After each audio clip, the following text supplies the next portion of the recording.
जैसे रब ताला फरमाता है, ए ईमान वालों ज्यादा गुमान करने से बचो। ए ईमान वालों ज्यादा गुमान करने से बचो। गुमान करना, कुछ भी सोचना किसी के भी मुतालिक, इसकी लिमिट्स हैं। और खास तौर पर मोमिनीन के लिए किस तरह से सोचे। ऐसा नहीं है कि तुम अपनी अकल के पर्दों को या अपने दिमाग के घोड़े को दौड़ाते रहो, जो चाहे मन में आए जिसके बारे में सब सोचते रहो। कुरान ने तो इस पर पाबंदी लगाई, ऐ ईमान वालों ज्यादा गुमान करने से बचो, वला तजस्ससु, और किसी की टोह में मत लगे रहो। तजस्सुस किसको कहते हैं? जासूसी करना। कौन कहां जा रहा है, कहां से आ रहा है, इसके घर में कितने लोग हैं, किस वक्त इनके घर में क्या क्या होता है, तुम्हें उसके बारे में अल्लाह ने हुक्म नहीं दिया। लेकिन भाइयों की टोह में लगे रहना बहुत बड़ा गुनाह है, गुनाह कबीरा में है। वला यग़्तब बअदुकुम बअदा, और आयत का तीसरा हिस्सा है, और अपने भाइयों की गैर मौजूदगी में उनकी गीबत ना करो, उनके खिलाफ बातें ना करो। और रब ताला फरमाता, क्या तुम में से कोई ये पसंद करता है कि अपने मरे हुए भाई का गोश्त खाए? जो गीबत करता है गोया कि वो अपने मरे हुए भाई का कच्चा गोश्त खाता है। और गीबत के मुतालिक बहुत सारे लोगों को ऐसा लगता है, अरे मैं तो पीठ पीछे क्या सामने मुंह पे भी यही बोल सकता हूं। ये बातें जो कहते हैं, गीबत का मतलब ये नहीं है कि सिर्फ पीठ के पीछे बोलना, मुंह के सामने भी ऐसी चीज बोलना जो उसको बुरी लगे, वो गीबत है, वो भी हराम है। ये तीन चीजें इस आयत के अंदर है। एक बदगुमानी करना, दूसरे जासूसी करना, और तीसरे गीबत करना। इसके ऊपर अगर मैं गुफ्तगू करूं बहुत तवील हो जाएगा, लेकिन ये पूरे मुआशरे के लिए जहर हिलाल है, जहर कातिल है। यहां से सोसाइटियां टूट जाती हैं, रिश्ते खत्म होने लगते हैं। बदगुमानी करना, शक करना, ये एक उसी की किस्म है। जन इसको अरबी में कहा गया है गुमान, यानी किसी के मुतालिक गुमान करना। देखे, दुनिया में जो चीज दिख रही है जरूरी नहीं है कि वो वैसी ही हो। हर चमकने वाली चीज हीरा नहीं होती, और हर काली दिखने वाली चीज कोयला भी नहीं होती। दोनों में बड़ा फर्क है। हकीकत कुछ और हो सकती है, लेकिन बगैर किसी तहकीक के या बगैर तुम्हें यकीन के गुमान कर लेना, ये तुम्हें बहुत बड़े गुनाह में ले जाएगा, बहुत बड़े गुनाह में। अब गुमान की किस्में भी मैं आपको बताऊंगा, उससे कबल मैं आपको बताऊं सर, सैयदना जुनैद बगदादी रदी अल्लाह ताला अन्हु, जो सैयदुत ताइफा है, वलियों के सरदार, अपने जमाने के कुतुब, घर में बैठे हुए थे। बड़े आप घर से भी मालदार थे, बहुत सारे लोग अपनी जरूरत लेकर के आते थे। दोपहर का वक्त था, एक मांगने वाला आपके दरवाजे पर आया। आपको जो देना था वो दे देते, लेकिन आपने उसको खैरात देने के वक्त दिल में ये सोचा कि हट्टा कट्टा आदमी है, कमाकर खा सकता है, इसको ये बुरी लत कहां से पड़ गई, ये कैसा आदमी है। बहरहाल उसको जो खैरात देनी थी दे दिया, वो बंदा चला गया, खैरात लेकर चला गया। अब वापस आप अपने घर आए, और जैसे ही आप आए नींद लग गई, आप सो गए। आपके सोने के बाद आपने ख्वाब देखा कि मैदान महशर कायम हो चुका है, हिसाब किताब हो रहा है, लोगों में नफसा नफसी का हाल है, फरिश्ते कुछ को पकड़ कर ले जा रहे हैं, कुछ का हिसाब कर रहे हैं। और जब हज़रत जुनैद बगदादी का नंबर आया तो दो फरिश्ते बहुत बड़ी थाल लेकर के आए, जिसमें कच्चा गोश्त था और खून टपक रहा था। जुनैद बगदादी से कहा गया कि ये लो, इसको खाओ। तो हज़रत जुनैद बगदादी ने कहा कि क्या मुझे नहीं जानते, मैं जुनैद, मैंने ऐसा कौन सा गुनाह किया कि मुझे इसकी सजा ये दी जा रही है। फरिश्तों ने कहा, ऐ जुनैद, क्या अपने मोमिन भाई के बारे में आज दिन में आपने बुरा गुमान नहीं किया? जो आपके दरवाजे पर आया उसके मुतालिक आपने बदगुमानी नहीं की? तो हज़रत जुनैद बगदादी रज़ियल्लाहु ताला अन्हु बिछक करके उठ गए, खौफ के मारे नींद खुल गई। और उसके बाद बेकरारी इतनी आई कि हाँ मैंने तो गुमान उसके मुतालिक गलत किया था। थोड़ा सा ऐसा भी नहीं है कि वो चोर है, डकैत है, डाकू है, ये भी नहीं, सिर्फ इतना सोचा था कि हट्टा कट्टा आदमी है, मांगता क्यों है। हज़रत जुनैद बगदादी अपने घर से निकले उस फकीर को ढूंढने के लिए कि जो मेरे घर आया था, और उसके बाद ढूंढते हुए उसके पास पहुंच गए। जा करके उससे माफी तलब की, कहा कि आज तू जो घर पर आया था मैंने तेरे मुतालिक ये गुमान किया था कि तू हट्टा कट्टा आदमी है और मांग कर खा रहा है। तो उसके बाद उस शख्स ने जो जवाब दिया वो हैरत में था। मेरे अजीजों, ना वो फकीर था, ना ही वो कोई कमजोर और मजबूर था, बल्कि अल्लाह के एक वली थे जो उनके इम्तिहान के लिए आए हुए थे। हज़रत जुनैद बगदादी रज़ियल्लाहु ताला अन्हु को उससे ज्यादा माल उन्होंने लौटाया और कहा, ऐ जुनैद, तेरे मकामात को अगर कोई चीज खत्म करती है तो मोमिनीन के मुतालिक बदगुमानी कर, अगर तू आज यहाँ ना आता तो तेरे मकामात रोक दिए जाते, आगे तुम न मारिफत और तरीकत के रास्ते पर बढ़ सकते, क्योंकि ये मर्ज है, ये बीमारी है। इस बीमारी ने तो हमारे मुआशरे को खराब किया हुआ है। बदगुमानी से बचो। यहां तक के लोगों ने बहुत जल्दी अपने दिमाग पर यकीन करके फैसले भी ले लिए हैं।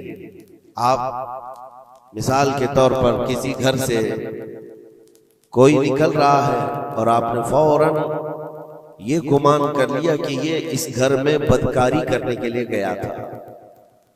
आपकी नेगेटिविटी जो जहन में थी आपने गुमान किया और उस पर यकीन की मुहर भी लगा दी। ना उससे आपने जाकर पूछा कि कौन है, क्यों आया था। इसी तरह की एक और बात मैं आपको बताता हूं। हजरत शफीक बल्खी बड़े बुजुर्ग दरियाए दजला के किनारे आए, देखा कि एक मर्द, एक नौजवान है, औरत को गोद में सुलाया हुआ है दरिया के किनारे और शराब की बोतल हाथ में लिए बैठा है। इस तरह का माहौल तो बगदाद का नहीं था, पर्दे का माहौल था, इस्लामी माहौल था, लेकिन खुले आम कोई दरियाए दजला के किनारे इस तरह बैठे और वो भी औलिया की नजर पड़े तो उनके लिए तो बहुत हैरत की बात थी। हजरत शफीक बल्खी ने देखा, कहा, हाय अफसोस, जमाना कहां आ गया। लोग खुले आम औरतों को लेकर बाहर सोने में बाहर मजे करने लग गए और खुले आम अब शराब भी पी जाने लगी। शराब भी पी जा रही है, खुद भी पी रहा है, उस औरत को गोद में थोड़ा थोड़ा सा पिला भी रहा है।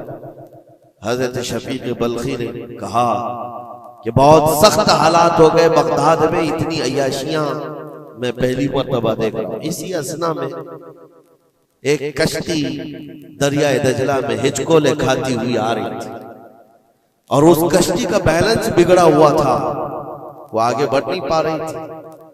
इधर उधर करते करते अचानक वो कश्ती पलट गई, उसमें 10 लोग सवार थे, सबके सब दरिया में डूब गए।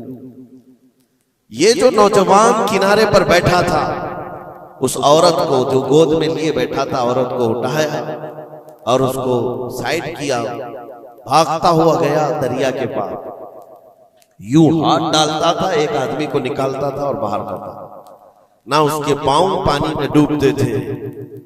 यूं समझ ले कि जैसे दरिया में कोई खड़ा है और अपने हाथ डाल डाल करके निकाल रहा है। 9 आदमियों को उसने अपने हाथों से दरिया से निकाला और बाहर किया और उसके बाद एक आदमी बच गया था। इस नौजवान ने हजरत शफीक बल्खी की तरफ देखा जो वहीं खड़े थे, कहा, क्या है शफीक बल्खी, मेरे बारे में बहुत कुछ तुमने सोचा दिल में, 9 तो मैंने निकाल दिया, एक आप निकाल दिया। ये जो जान बचाया है मैंने, और रब तबारक व तआला ने फरमाया जिसने किसी एक की जान बचाई उसने पूरी कायनात की जान बचाई, पूरी दुनिया की जान बचाई। मैंने तो 9 को बचाया, आप एक बचाओ। आपने फरमाया इस सिलसिले में बाद में बात करेंगे, पहले उस आदमी को बचा लो, उस आदमी को बचा लो, मैं तुमसे इल्तिजा करता हूं। उसने 10वें को भी बचाया। उसके बाद हजरत शफीक बल्खी के दिल में एहसास हुआ कि मैंने गलत जगह गुमान किया, ये कोई आम आदमी नहीं है, आम इंसान नहीं है। इसके मुतालिक मैंने क्या क्या दिल में सोच लिया, क्या क्या गुमान कर लिया। तो आपकी आंखों में आंसू आ गए और कहा कि मुझसे बड़ी खता हो गई, मुझे माफ करें। लेकिन आपको अल्लाह ने ये ताकत दी है कि आप दरिया पर खड़े होकर इंसानों को बचा तो रहे हैं, लेकिन ये क्या है जो किनारे पर बैठ करके खुलेआम हो रहा है? किनारे दरिया के बैठकर ये खुलेआम क्या हो रहा है? उस नौजवान ने कहा, शफीक बल्खी, ये भी मैं बताता हूं, वो गोद में पड़ी हुई औरत कोई आम औरत नहीं, मेरी माजूर माँ है, बीमार है, और उसको दरिया के किनारे लाने का हकीमों ने हुक्म दिया। और मेरे हाथ में जो बोतल है ये दवा की बोतल है, उसको हर आधे घंटे पर पिलाया जाता है। मैं भी पीता हूं और मेरी माँ को पिलाता हूं। सिर्फ इलाज की गर्ज से मैं यहां पर बैठा हुआ हूं। और आपने अपने दिमाग में क्या क्या सोच लिया कि बगदाद तबाह हो गया, याश हो गया, नौजवान औरतों को लेकर आके बैठने लग गए, शराब पीने लग गए। मेरे अजीजों, ये बहुत बड़े वली कामिल की बात कर रहा हूं, हज़रत शफीक बल्खी। लेकिन उनको खता का एहसास होता तो वो रोते, गिड़गिड़ाते और तौबा भी करते। हमारे तो हालात ऐसे हैं कि हमने तो बिल्डिंगें बना ली अपने गुमान पर, इमारतें बना ली, फलां के मुतालिक ऐसे ऐसे मामलात हैं, और उसी पर हम इमारतें बनाना शुरू कर देते हैं, जबकि हमारे पास यकीन के लिए एक दलील भी नहीं होती। मेरे अजीजों, बदगुमानी से बचने के लिए कुरान कहता है, या अय्युहल्लज़ीना आमनू इज्तनिबू कसीरम मिनज़्ज़न, ऐ ईमान वालों, ज्यादा गुमान करने से बचो, हराम है और कबीरा गुनाह है। यहां तक के फरमाया गया कि बदगुमानी करोगे मोमिनीन के मुतालिक, कल क़यामत के दिन फैसला होगा, और अगर तुम्हारा गुमान गलत निकला तो सारी नेकियां तुम्हारी उठाकर उस बंदे को दी जाएगी जिसके मुतालिक बदगुमानी किया था। और तुम नेकियों से अगर खाली थे तो ये मत समझना कि अब कुछ नहीं लिया जाएगा, बल्कि जिसके मुतालिक बदगुमानी किए थे उसके गुनाह उठाकर तुम्हारे ऊपर डाल दिया जाएगा। उसके हुकूक की पामाली है, हुकूकुल इबाद है। इसलिए ये गुनाह ऐसा है, बल्कि एक मर्ज है जो लोगों के एतमाद को खत्म करता है, रिश्ते बिगड़ जाते हैं। मुझे याद है एक बात बहुत पहले की, हमारे जमाने तालिब इल्म, मैंने तकरीबन 8-10 साल देखा, दो गहरे दोस्त थे, बहुत गहरे दोस्त, एक साथ खाते थे, एक साथ जाते थे, मशहूर थी दोस्ती। और इत्तेफाक ऐसा हुआ कि एक महफिल में बैठे हुए थे, एक दोस्त जो है वो मुझसे बात कर रहा था, और उसका जो दूसरा दोस्त है वो दूर बैठा हुआ है। अब इस दोस्त ने मुझे कान में कुछ बात की, मैंने देखकर हंसा, वो भी मुझे देखकर हंसा, बात कुछ और ही थी। सामने वाले को ऐसा लगा कि हम उसके मुतालिक प्लानिंग कर रहे हैं, और उसको ये लगा कि हम उसके मुतालिक कुछ बुरी बातें कर रहे हैं, जबकि ना उसके नाम का मसला था, ना टॉपिक था, कुछ नहीं था। बस उस बंदे ने इस बदगुमानी की वजह से 10 साल तक बातचीत छोड़ दी। कई मर्तबा हमने बताया भी कि तुम्हारा मैटर नहीं था, तुम्हारा मसला नहीं था, सामने वाले को यकीन नहीं आता, सिर्फ और सिर्फ गुमान की बुनियाद पर कि वो मुझे देखकर हंस रहा था तो मेरे ही मुतालिक बात थी। ये अपने अकल के फतूर पर यकीन करके इमारतें बना लेना तुम्हें बहुत बड़ी गुमराही में ले जाता है। कई मर्तबा ऐसा होता है कि धोखा खा जाओगे। इसी सूरह हुजरात की एक और आयत में बताऊं आपको, अल्लाह करीम फरमाता, या अय्युहल्लज़ीना आमनू इन जाअकुम फासिकुम बिनबइन फतबय्यनु अन तुसीबू कौमन बिजहालतिन फतुस्बिहू अला मा फअलतुम नादिमीन। ये बदगुमानी करने का एक और जरिया है, एक रास्ता है। क्या है? अल्लाह फरमाता, जब तुम्हारे पास कोई फासिक आदमी खबर लेकर के आए तो उसकी तहकीक कर लो। ये अल्लाह का हुक्म है। कोई फासिक आदमी, फासिक कौन है इसकी मिसालें आपको मिल जाएंगी। जो खुलेआम गुनाह करता है वो फासिक है। फासिक आदमी जब तुम्हारे पास खबर लेकर के आए तो रब फरमाता उसकी तहकीक कर लो, वरना ये होगा कि अनजाने में तुमको शर्मिंदगी उठानी पड़ेगी, तुम अपने किए पर बाद में पछताओगे। अला मा फअलतुम नादिमीन, तुम शर्मिंदा हो जाओगे। अक्सर ऐसा होता है कि कोई खबर लेकर के तुम्हारे पास आया और आज के जमाने का बड़ा फासिक ये व्हाट्सएप है, ये बड़ा फासिक है। इसकी बातों पर कौन यकीन करे? मेरे अजीजों, लोग तो सिर्फ एक दूसरे की एडिट की हुई तस्वीरों को देख करके ईमान ले आ जाते हैं, है ना? ऐसा हकीकत है। व्हाट्सएप यूनिवर्सिटी के फारिगीन तो अभी जमाने में बहुत है, इनकी नॉलेज सिर्फ और सिर्फ उसी से है, इंटरनेट से, व्हाट्सएप से। जबकि इनकी तहकीकात पर अगर लग जाए तो असल वजूद में कुछ है ही नहीं। इसीलिए मेरे अजीजों, बदगुमानी करने से बचो, बदगुमानी करने से बचो। जिसकी असल ही ना हो उस चीज के फैलाने का हम सबब बन जाते हैं कई मर्तबा। अल्लाह करीम हमें इस बलाए अजीम से महफूज रखे। मुझे एक बात याद आती है, मैंने पढ़ा था ट्रेन में एक आदमी सफर कर रहा है और उसके साथ 3 बच्चे हैं। बड़े बेटे की उम्र 7 साल की, दूसरे बेटे की उम्र 5 साल की, तीसरे की 3 साल की। छोटे बच्चे 7, 5 और 3 साल की उम्र के बच्चे हैं। अब वो बंदा जब ट्रेन में सफर कर रहा हो 3 बच्चों को लेकर के, और जब बैठा हुआ है ट्रेन में, कोई बड़ा उधर से कूदता है, कोई इधर से उछलता है। ये तीनों उछल कूद ऐसी मचाए हुए हैं कि इस मुसाफिरों का आराम और सुकून गारत हो गया है।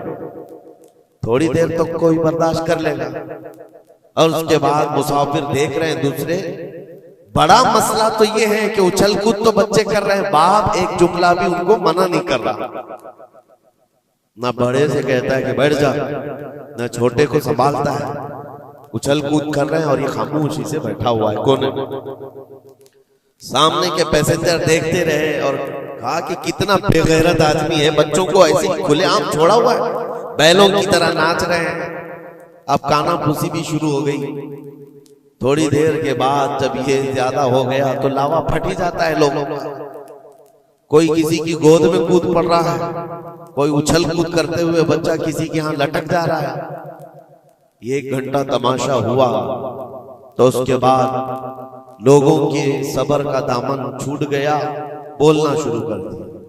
और सबने मिलकर के जब उसको कोसना शुरू किया, भाई साहब आपके बच्चे हैं?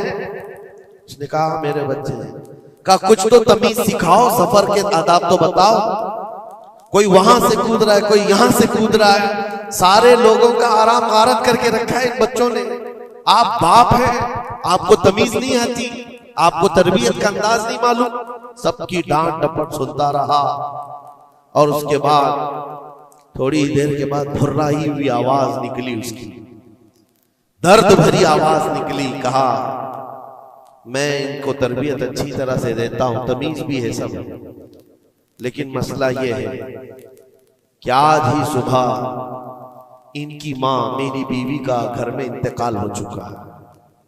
वो मैके गई हुई थी, ये बच्चे मेरे पास थे। मुझे सुबह खबर आई है इनकी माँ का अचानक दौरा पड़ने से इंतकाल हो चुका। मैंने अभी तक इन बच्चों को बताया नहीं कि इनकी माँ का इंतकाल हुआ। ये जितना उछल कूद कर रहे हैं, खेल रहे हैं, अभी घर पहुंचेंगे तो इनकी सारी खुशियां खत्म हो जाएंगी। ये अपनी माँ की मुर्दा लाश को देखेंगे तो सारा उछल कूद चला जाएगा। बस मैं इसलिए इनको इतनी देर के लिए छोड़ा था कि जितनी देर खुशी मना सके मना ले, फिर जिंदगी भर इनको माँ को खोने का एहसास तो सताता ही रहेगा। बस इतना जुमला उसका निकला तो हिचकियां बंध गई। जो बगल में मौजूद मुसाफिर थे सबकी आंखों में आंसू आ गए। अब कोई बच्चे को उठाता चूमता था, कोई उसको गोद में उठा रहा है। बच्चों को खबर नहीं है कि इनकी माँ का इंतकाल हुआ है और ये बंदा उनको सफर पर ले जा रहा है। लेकिन थोड़ी ही देर के लिए दूसरे मुसाफिरों ने क्या क्या बदगुमानियां कर ली। मेरे अजीजों, किसकी जिंदगी में क्या चल रहा है आपको खबर नहीं है। कई लोगों की जिंदगियों में समंदर मौजें मार रहा है और आप उसे देख करके न जाने बेगैरत समझ लेते हैं, कभी उसको बदतमीज समझ लेते हैं। ये बदगुमानियां हैं जो बंदे को यहां तक ले आती है। और बदगुमानी करने का एक तरीका ये भी है कि हज़रत इमाम राजी फरमाते बंदा बसा औकात काफिर भी हो जाता है, कुफ्र तक चला जाता है बंदा, क्योंकि गुमान पर अगर यकीन करने लग जाए। इसलिए बचो इन चीजों से। और मोमिनों की इज्जत को पामाल करना यह आसान नहीं है। सिर्फ और सिर्फ मैंने कई मर्तबा देखा है, उड़ती उड़ती खबरें आती हैं तो हम उस पर यकीन करने के करीब हो जाते हैं। अल्लाह हमें भी इसकी हिदायत दे। ये बहुत बारीक चीज है जिससे बचना नामुमकिन नहीं तो मुश्किल जरूर है। मेरे अजीजों, इससे बचने का एक तरीका यह है, बंदा ये सोच ले कि मुझे रब ताला ने इस दुनिया में किस लिए भेजा है। सबका हिसाब किताब लिखने के लिए भेजा है। सारे लोगों का अमाल नामा मुझे देख पूछा जाएगा क़यामत के दिन, फलां क्या करता था, फलां क्या करता था। जब मुझे रब ताला ने इसका मुकल्लफ ही नहीं बनाया तो खामखा दूसरों की जिंदगियों में क्यों दखल अंदाजी करूं, क्यों लोगों के मुतालिक गुमान पाल करके बैठूं। आपको इस रुए जमीन पर जो भेजा गया वो अल्लाह ने अपनी इबादत के लिए भेजा है, अपनी रजा के लिए।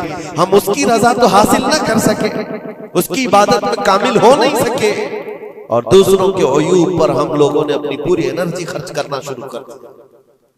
अजीजा निगरानी वक़ार, ये पुरफितन दौर ऐसा है। अब मैं जो किस्में बता रहा था जन की, देखें बसा औकात बंदे से बंदे का गुमान अपनी जगह पर। आप मेरे बारे में क्या सोचते हैं मुझे मालूम नहीं, मैं आपके बारे में क्या सोचता हूं वो आपको भी नहीं मालूम। ये तो बंदों का गुमान है, लेकिन बंदा रब से जो गुमान रखता है ये भी बहुत बड़ा मसला है, बहुत बड़ा मसला है। इसको आसान मत समझे। ये दिमाग के घोड़े जब दौड़ते हैं इस पर कंट्रोल भी तो नहीं होता है, कहां तक जाएंगे गुमान। मुस्लिम शरीफ की हदीस है, मेरे आका सल्लल्लाहु तआला अलैहि वसल्लम फरमाते हैं, शैतान तुम्हारे पास आता है गुमान के रास्ते से। तुम सोचने लगते हो आसमान को किसने बनाया, ये सोच ही तो है। तुम्हारा दिल जवाब देता है अल्लाह ने बनाया। जमीन को किसने बनाया, अल्लाह ने बनाया। चीजें सोचते जाते हो, उससे पहले क्या था, उससे पहले क्या था, इससे पहले क्या था। और ये जब दिमाग के घोड़े दौड़ने लगे, तुमने उसको नकील नहीं थामी तो ये लेकर के जाता है दिमाग। आखिर में ये गुमान डालता है फिर अल्लाह से पहले क्या था, या फिर अल्लाह को किसने बनाया। यहां आकर के तुम्हारे ईमान पर डाका पड़ जाता है और तुम शशोपंज में रह जाते हो। खुद से अगर कुछ सोचकर फैसला कर लिया कि अल्लाह के पहले ऐसा था या अल्लाह ऐसा था, नाउज़ बिल्लाह, तो कुफ्र हो गए। एक गुमान के रास्तों को आजाद छोड़ने का हुक्म नहीं दिया गया है। इसीलिए मियां हम और आप तो छोड़े, औलिया की बात भी छोड़े, उम्मत के जो सबसे आला किस्म के लोग थे वो सहाबा थे।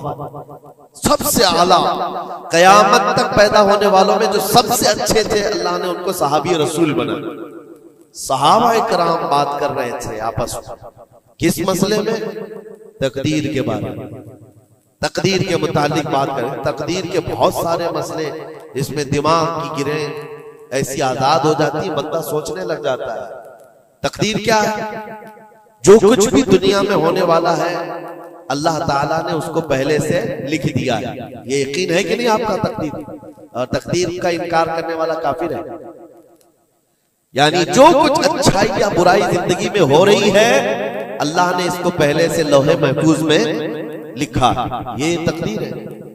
अब बंदा यहां सोचने लगता है अगर पहले से लिखा हुआ था तो मुझे तो वही करना है जो वहां लिखा हुआ है, इसमें मेरा क्या कसूर है। गुनाह करता है उसके बाद बोलने लगता है तो पहले से लिखा हुआ था। कुछ भी करेगा और उसके बाद ये गुमान करने लगेगा कि वहां तो लिखा हुआ था, मैं ऐसा कर रहा हूं। तकदीर के मसले ऐसे हैं कि बाज लोग सवाल करने लग जाते हैं कि मियां अगर अल्लाह ने पहले से लिखा है तो फिर बंदे का क्या कसूर है इसमें जो गुनाह कर रहा है, और अगर पहले से लिखा हुआ नहीं है तो फिर तकदीर नहीं है। इन मसाइल में गुफ्तगू करते करते, गुमान करते करते बंदा कुफ्र तक पहुंच जाता है। कुछ फिरके भी बन गए इसी बात, जबरिया, कदरिया। अब मैं यहां पर इसलिए ये बात कर रहा हूं, नबी करीम सल्लल्लाहु तआला अलैहि वसल्लम ने सहाबा को मना कर दिया कि इस मसले में गुफ्तगू ज्यादा ना करो, तो आम लोग तो छोड़े। अब जन की किस्में मैं बता रहा हूं, गुमान की वो 4 किस्में बताएंगे इमाम अबू बकर जस्सास राजी रहमतुल्लाह अलैह ने। 4 किस्में इसकी बयान की। पहला गुमान हराम है, दूसरा गुमान वाजिब है, तीसरा गुमान मुस्तहब है, और चौथा गुमान यानी ना उसके ऊपर गुनाह मुबाह है। उसकी किस्में हैं जिसमें से पहला गुमान जो हराम है, और एक गुमान को तो उन्होंने कुफ्र भी कहा है। पहला गुमान हराम, ये सोचता रह जाए सिर्फ अल्लाह के मुतालिक है ये सारे गुमान कि मैं गुनहगार हूं और अल्लाह मुझे सजा देकर ही रहेगा, अल्लाह मुझे अजाब ही देगा, ये सोचता रहे सिर्फ और सिर्फ। तो इमाम अबू बकर जस्सास राजी फरमाते ये गुमान हराम है।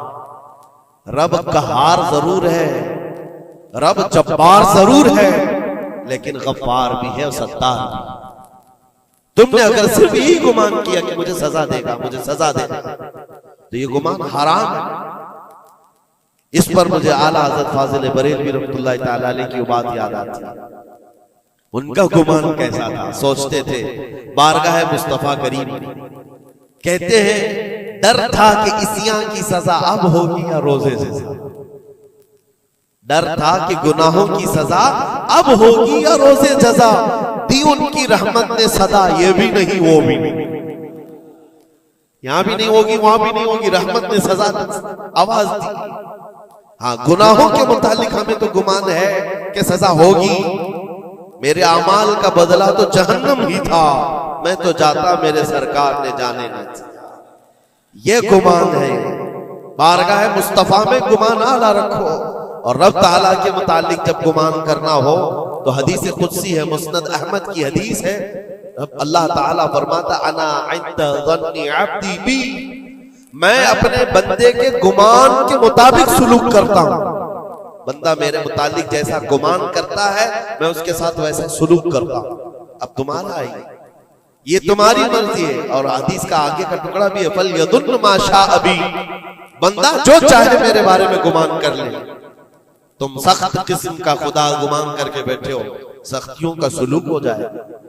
इसीलिए मैंने इससे कबल भी एक बार कहा था, जब किसी के घर में इंतकाल होता है फरिश्ते आ जाते हैं, मरे हुए इंसान को उठाने से पहले तक वो घर वालों को सब देखते रहते कौन क्या क्या बोल रहा है, और उसकी सारी रिपोर्ट ले जाकर बारगाह रब्बुल इज्जत में अर्ज करते।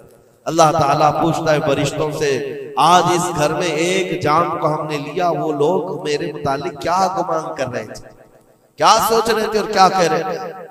फरिश्ते कहते हैं, ऐ मौला फलां कह रहा था कि मेरे घर पर बड़ा जुल्म हो गया, मेरा अजीज बच्चा ले लिया, मेरे घर पर ऐसी चीज आफत आ गई, सब बातें। तो रब तबारक व तआला फरमाता है फरिश्तों गवाह हो जाओ, उन्होंने जैसा मेरे मुतालिक गुमान किया अब मैं उनके साथ वैसा सलूक करूंगा, दुनिया में भी और आखिरत में भी।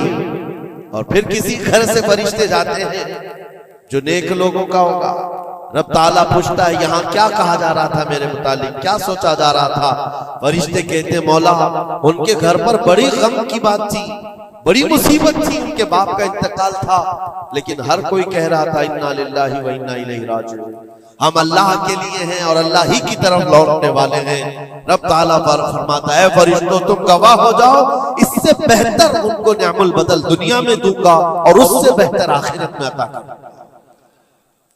तो अल्लाह करीम के बारे में गुमान क्या रखना है, ये भी गौर और फिक्र के साथ। ये जन्न हराम से बचो, जन्न कुफ्र से बचो, और जन्न वाजिब है एक जो फिक़ह के मसले हैं, ये अहादीस जिसको जन्नी अहकाम कहा जाता है, वो सब यहां पर डिस्कस करें तो आपके ऊपर से बाउंस चला जाए। और मोमिनीन के मुतालिक मुस्तहब है, अच्छा गुमान करना हर एक के मुतालिक मुस्तहब है। और मुबाह जिसको कहा गया है वो ऐसा है कि आपके बिला इख्तियार कुछ गुमान आया है, आपने सोचा नहीं, तो ये मुबाह है। और खैर का गुमान करना, ज़न्नुल मुमिनून खैरन, हुजूर पाक ज़न्नुल मुमिनीन खैरन, मेरे आका सल्लल्लाहु अलैहि वसल्लम ने फरमाया मोमिनों के बारे में हमेशा अच्छा गुमान रखो, अच्छा गुमान रखो। कोई मर गया और जनाजा जा रहा है, एक हदीस ये भी मैं बता दूं आप, तुम्हारे गुमान करने से और तुम्हारे बोलने से कितना फर्क पड़ता है। एक जनाजा जा रहा था, हुजूर पाक सल्लल्लाहु अलैहि वसल्लम थे, वहां पर बहुत सारे लोग खड़े थे, उसकी तारीफ करने लग गए, क्या अच्छा आदमी था, कितने अच्छे अमाल थे इसके, सबके साथ भलाई करता था। हुजूर पाक ने फरमाया बच है बच, वाजिब हो गई उसमें। फिर एक जनाजा निकला और लोग उसके मुतालिक कहने लगे बड़ा बदकार आदमी था, ये जमीन का बोझ है, चला लोगों के साथ बुराइयां करता था। हुजूर ने फरमाया बच है बच, वाजिब हो गई। साहबा ने पूछा दोनों पर वाजिब हो गई? हुजूर ने फरमाया पहले पर जन्नत वाजिब हुई, दूसरे पर दोज़ख वाजिब हुई। तुमने जिस तरह से उसके मुतालिक अपना वो बनाया, दिमाग बनाया, मोमिनीन जो कसीर मोमिनीन और यानी सलाह व तकवा वाले मोमिनीन जिसके मुतालिक अच्छा गुमान करे, अल्लाह भी उसके साथ अच्छा सलूक फरमाता है। इसीलिए मेरे अजीजों, क्या जाता क्या है अच्छा गुमान करने में, खर्चा कौन सा है आपका, पैसे कौन से लगते हैं आपके? जो कब्रिस्तानों में सोए हुए उनके बारे में अच्छा गुमान करो कि जो कुछ भी थे अनजाने में उनसे खताएं हुई होंगी, लेकिन वो रब ताला की रहमत से मायूस नहीं थे, मौला उन्हें माफ करेगा। ये इतना गुमान करने में तुम्हारा क्या जा रहा है? आज के इस पुरफितन दौर में ऐसे बदमाश किस्म के और ऐसे फित्तीन लोग भी आए हुए हैं जो तुम्हें औलिया से भी बदगुमान कर रहे हैं, सहाबा से भी बदगुमान कर रहे हैं। आज देखते नहीं सोशल मीडिया पर कोई हजरत अमीर मुआविया पे भौंक रहा है, कोई खारजी कुत्ता मौला अली पे भौंक रहा, कोई सैयदा फातिमा तो ज़हरा हसनैन करीमैन के बारे में बात करने लग गया है। ना तुम्हारा जमाना है, ना तुमने उनको देखा है, सिर्फ उड़ती हुई खबरें आई तो तुमने यहां से गुमान बना लिया, फला बागी था, फला हद से ज्यादा करने वाला था। नाउजुबिल्लाह, ये सहाबा के बारे में बातें हो रही है, औलिया इकराम के बारे में धड़ल्ले से बात की जाती है। वो ऐसे थे, उन्होंने ऐसा किया, इन्होंने वैसा किया। माज़अल्लाह, जिस वक्त तुम्हारी पकड़ होगी तुम्हें दलील देनी पड़ेगी। कहा जाएगा हाथू बुरहानकुम इन कुंतुम सादिकीन, अगर तुम सच्चे हो तो दलील लाओ, जो कुछ तुमने सोचा ये बंदा वैसा था साबित करो। साबित कर सकोगे? साहबे मामला तब कभी तुमसे मिला ही नहीं, तुमने पहाड़ बना रखा है। अपनी नेकियों को गारत करने से बचाएं। फिर कुरान की आयत पढ़ता हूं, ए ईमान वालों कसीर गुमान करने से बचो। इसके दो हिस्सों पर तो मैंने बात ही नहीं किया। वला तजस्ससू, जासूसी मत करो। ये जो टिप्पर बने हुए घूमते हैं, मोमिनीन की खबरें पुलिस वालों को देना, हुकूमत के ओहदेदारों को पहुंचाना, इसको तो आज समझते पेशा है। ये 500 की नोट मिलती होगी, उसकी मिसाल ऐसी है, किसी कुत्ते को हड्डी डाली जा रही है और वो उनके पीछे तुम हिलाते हुए भाग रहा हो। तुम्हें पता भी है कितना बड़ा गुनाह है ये, कितना बड़ा गुनाह है। अरे तुम है, लानत है ऐसी जिंदगियों पर। तुमको जिंदगी इसलिए मिली कि तुम मोमिनीन की और मुसलमानों की खबरगिरी करो और यहाँ की जासूसी ले जाकर कुफ्फार को दो। कल कयामत के दिन क्या जवाब दोगे रब ताला के बारे में?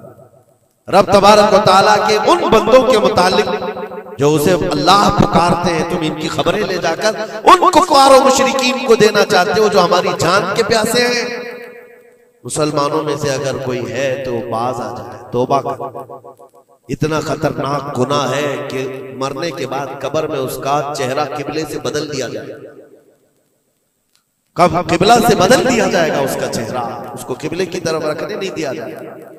अजीजा ने गिरामी औकात, अल्लाह करीम ऐसी बुरी नौबतों से हमें महफूज फरमाए, ऐसी बुरी ड्यूटी से अल्लाह महफूज फरमाए। करीम खुदा रहमान राहिमीन की बारगाह में दुआ है कि हमें हमारी अक्ल पर कंट्रोल की तौफीक दे और हमें मोमिनीन के मुतालिक हुस्न ज़न की तौफीक अता फरमाए। बदगुमानी से किए हुए गुनाहों से मौला हमको माफ फरमाए। रब तबारक व तआला हमारी गुमान से मोमिनीन का किसी का दिल दुखा हो, हम तेरे बारगाह में सच्ची तौबा करते हैं, मौला हमें माफ फरमा दे।